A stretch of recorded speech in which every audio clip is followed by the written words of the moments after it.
So you have no special skills, no expertise, nothing? I find that hard to believe, but if you really feel that way, today I've got 8 types of YouTube videos that anyone can make. I'm going to link to the masters of each of these categories in the description box below so you can see them in action.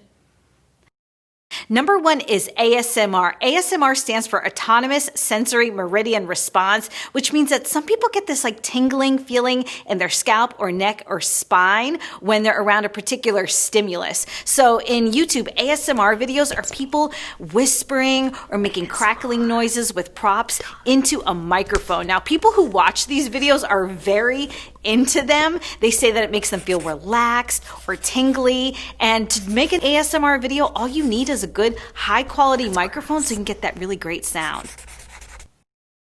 Number 2 on our list is a tour video. Now, a tour video is when you give a tour of your bedroom, your closet, your backyard, even your whole house. You walk the viewer around your house. Now, the important thing to making a great tour video is to really focus in on those details. If there's a particular piece of furniture with a great story behind it or a reason you arranged something that way, make sure you include that in your video. Think show and tell. To make a good tour video, I recommend putting your camera on a gimbal to get those really cool, smooth walking shots. I'll make a couple recommendations in the description box below.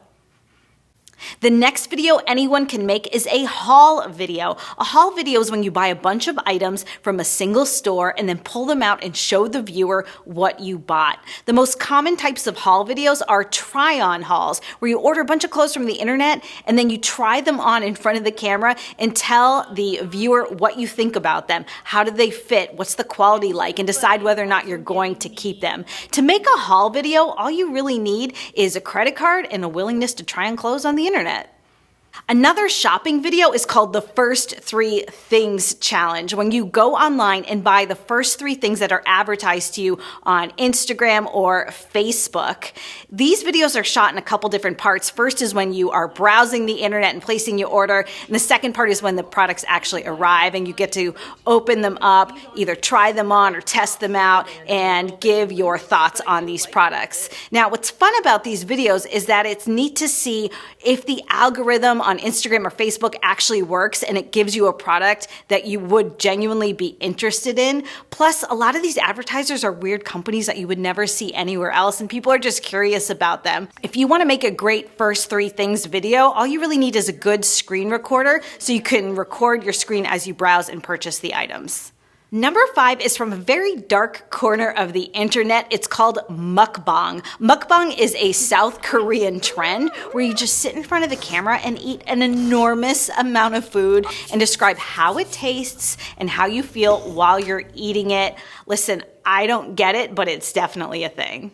On the opposite side of the spectrum is a fitness challenge video where you follow a fitness plan for a designated length of time. You take before shots of yourself and measurements, document yourself going through the journey of the fitness program, and then show off your final results. I love a fitness challenge video because it is productive on 2 levels. 1, you're making great YouTube content, and 2, you're doing something really good for yourself. And then people who are currently in the middle of that challenge that you shot yourself doing will watch your video for motivation, and seeing that transformation at the end is a huge payoff for the viewer. Speaking of transformation, the next video anyone can make is an organization video. Shoot yourself finally tackling that messy space, whether it be your closet or a junk drawer or your office. Show the before of the space and explain why or how it's gotten so messy, and then show yourself really tackling it, deciding what to keep or toss, and then show the final before or after transformation. Very satisfying. And the last type of video anyone can make is the drive-through challenge. Pull up to your favorite fast food joint and tell the window operator that you just want whatever the person in front of you had. Describe to the viewer who that person was, what kind of car they were driving, how many people were in the car, how long did it take them to place and get their order. And then when you pull up to the window, you'll be surprised at how much it costs or what you're about to eat. Listen, I know that these videos sound crazy, but they have millions and millions and millions and millions of views on YouTube, and you can make them too. If you're interested in growing your YouTube channel, I have a whole playlist with growth strategies I'm going to link to right here. Thank you so much for watching, and I'll see you again.